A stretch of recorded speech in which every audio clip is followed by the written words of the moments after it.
Ce que l'école ne t'apprend jamais sur l'argent. Tu as passé des années à l'école, on t'a appris à lire, à écrire, à compter, mais dis-moi une chose, qui t'a appris à gérer ton argent? Qui t'a expliqué comment créer de la richesse, comment investir, comment ne pas rester bloqué financièrement? Personne. Et le plus fou dans tout ça, c'est que ce manque d'éducation financière a un impact direct sur ta vie d'aujourd'hui, surtout aux Antilles. Parce que pendant que tu essaies de t'en sortir, la vie devient de plus en plus chère, le revenu stagne et les opportunités semblent limitées. Alors laisse-moi te poser une question simple. Pourquoi certaines personnes arrivent à s'en sortir alors que d'autres restent bloquées toute leur vie? Ce n'est pas une question d'intelligence, ce n'est pas une question de chance, c'est une question de connaissance. Une connaissance que l'école ne t'a jamais donnée. Et aujourd'hui, je vais te révéler ces règles. Celles que j'aurais aimé connaître plus tôt, mais surtout celles qui peuvent changer ta trajectoire. Parce que oui, j'ai la solution. J'ai vu les réalités des Antilles, la pression financière, les limites qu'on nous impose, mais j'ai aussi compris une chose. Le problème, ce n'est pas l'endroit, c'est ce qu'on t'a appris. Ou plutôt, ce qu'on ne t'a pas appris. Et en construisant mon patrimoine dans l'immobilier, j'ai découvert des principes simples, mais puissants. Des principes que les riches appliquent tous, mais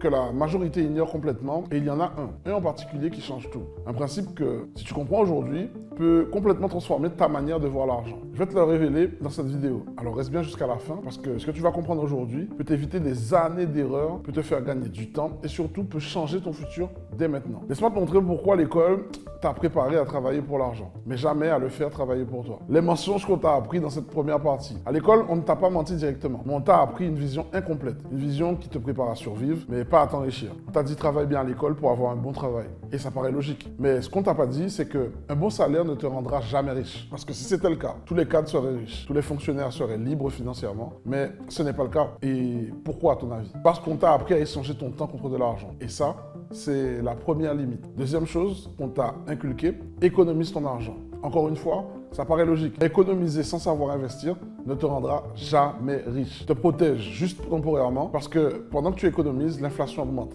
le coût de la vie augmente, ton pouvoir d'achat diminue et aux Antilles, tu le ressens encore plus. Troisième chose, évite les risques. Et ça, c'est le plus dangereux. Parce que oui, il faut éviter les mauvais risques. Mais éviter tous les risques t'empêche d'avancer, t'empêche d'investir, t'empêche de te construire. Et pendant que tu restes en sécurité, d'autres prennent des risques calculés et avancent beaucoup plus vite. Mais en attendant, si tout ça est faux, pourquoi on nous l'enseigne? Parce que le système n'est pas conçu pour créer des investisseurs. Il est conçu pour créer des travailleurs et il n'y a rien de mal à ça. Mais si tu veux plus, tu dois apprendre autre chose. Et c'est exactement là que tout commence. Parce que la vraie question, ce n'est pas combien tu gagnes, mais qu'est-ce que tu fais avec ce que tu gagnes? Et c'est là que 90% des gens font une erreur monumentale. Une erreur qui les maintient bloqués, même avec un bon revenu. Et si tu ne comprends pas ça, mais tu peux travailler toute ta vie sans jamais rien construire et rien avoir de solide. Alors, dis-moi en commentaire, est-ce que tu penses que l'école prépare vraiment à la richesse? Parce que dans la suite, je vais te montrer les règles que les riches appliquent vraiment. Celles qu'on ne t'enseigne jamais, celles qui peuvent changer ta vie. Alors, accroche-toi, parce que c'est là que tout devient intéressant. Dans cette partie 2, on va voir les vraies règles de l'argent, ce que les riches savent. Maintenant, on va parler des vraies règles. Pas celles de l'école, pas celles que tout le monde répète, celles que les personnes qui réussissent appliquent vraiment. Première règle, tu ne deviens pas riche avec ton salaire. Ton salaire, c'est un point de départ, pas une finalité. Parce que tant que tu échanges ton temps contre de l'argent, tu es limité. Il y a 24 heures dans une journée et tu ne peux pas les multiplier. Alors que les riches, eux, créent des revenus qui ne dépendent pas de leur temps. Deuxième règle, l'argent doit travailler pour toi. Et ça, c'est le principe que personne ne t'explique. Au lieu de travailler, gagner, dépenser, tu dois apprendre à gagner, investir, multiplier. Parce que chaque euro que tu dépenses disparaît. Mais chaque euro que tu investis intelligemment peut revenir avec plus. Et c'est exactement là que tout change. Troisième règle, les actifs créent la richesse. Pas les objets, pas les voitures, pas les vêtements, mais les actifs. C'est quoi un actif à ton avis? Quelque chose qui te rapporte de l'argent. Exemple de l'immobilier, un business, des investissements. Et c'est exactement ce que j'ai compris.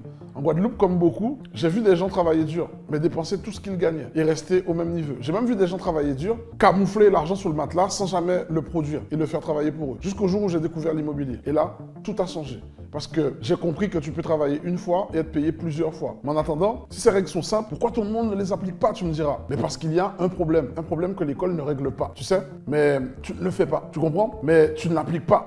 Et ça, c'est le vrai blocage. Parce que la connaissance sans action ne change rien. Et c'est exactement là que la majorité reste bloquée. Ils savent, mais ils ne bougent pas. Alors la vraie différence, ce n'est pas entre ceux qui savent, c'est entre ceux qui appliquent et ceux qui attendent. Maintenant, si tu es encore là, c'est que tu commences à voir les choses différemment. Mais il reste une dernière chose, et la plus importante. Comment appliquer tout dans ta vie?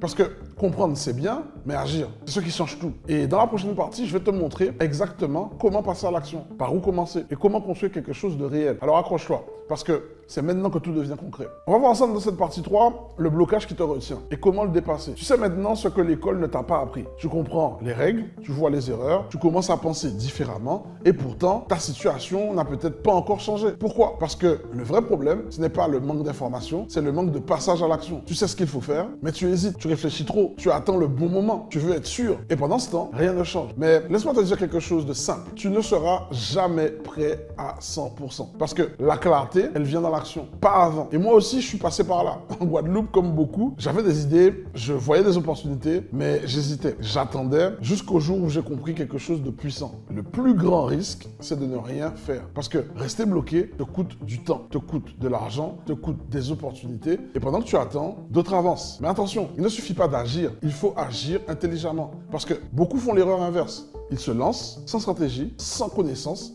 sans cadre, et ils échouent. Alors la vraie solution, ce n'est pas foncer, ni attendre, c'est agir avec une méthode. Et c'est exactement ce qui m'a permis d'avancer. Pas parce que j'étais plus intelligent, mais parce que j'ai appris à structurer, à comprendre, à appliquer. Et c'est là que tout a changé. Parce que tu passes de quelqu'un qui subit à quelqu'un qui construit. Maintenant, si tu es encore là, c'est que tu es prêt, pas parfait, mais prêt à passer à un autre niveau. Mais il reste une dernière étape, et la plus importante. Comment construire concrètement ta situation financière? Parce que comprendre, c'est bien, mais construire, c'est ce qui change ta vie. Et dans la prochaine partie, je vais te montrer exactement par où commencer, quoi faire, et comment créer tes premiers résultats. Alors accroche-toi, parce que maintenant, on est dans le réel là. Donc, dans cette partie 4, comment appliquer ça concrètement, avec un plan simple. Maintenant, on arrive au plus important parce que tout ce que tu viens de comprendre ne sert à rien si tu ne l'appliques pas. Et dans la vraie vie, et la vraie question, c'est comment tu passes de je comprends à je construis.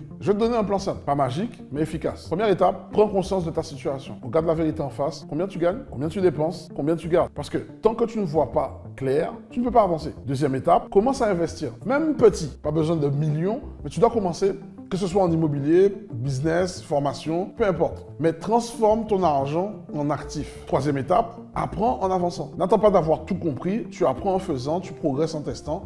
Et c'est comme ça que tu gagnes en confiance. La quatrième étape, c'est construire une stratégie. Pas au hasard, pas en improvisant, mais avec une vision. Et où tu veux aller, comment tu y vas et avec quel outil. C'est exactement là que tout change. Parce que tu passes de quelqu'un qui subit sa situation à quelqu'un qui construit sa liberté. Mais laisse-moi être honnête avec toi. Tout ça, c'est simple à comprendre, mais difficile à appliquer seul. Parce qu'il y a des erreurs, des pièges, des décisions importantes. Et c'est exactement pour ça que j'ai créé un challenge immobilier. Tu auras le lien quelque part dans la description. Ça te permet d'être accompagné où tu vas plus être seul. Tu auras d'autres personnes autour de moi où tu vas pouvoir passer à l'action. Pas demain, pas dans un jour, mais maintenant. Parce que ce que je sais, c'est que grandir en Guadeloupe, on a tous été privés, on a tous été modelés pour voir nos limites. C'est-à-dire que c'est compliqué. Mais aujourd'hui, je peux te le dire, c'est pas l'endroit qui te bloque. Et c'est ce que tu fais avec. Et si tu changes ça, tu changes tout. Alors, pose-toi une dernière question. Est-ce que tu veux continuer à vivre avec ce que tu sais déjà ou est-ce que tu veux appliquer ce que tu viens d'apprendre? Parce que pendant que tu hésites encore, certains construisent déjà, certains avancent déjà, certains changent leur vie. Et dans quelques années, tu auras deux choix. Soit le choix de regretter, soit le choix d'être fier de ce que tu as construit. La décision maintenant, elle t'appartient. Elle est à toi. Donc on se retrouve de l'autre côté. C'était Will. Ciao.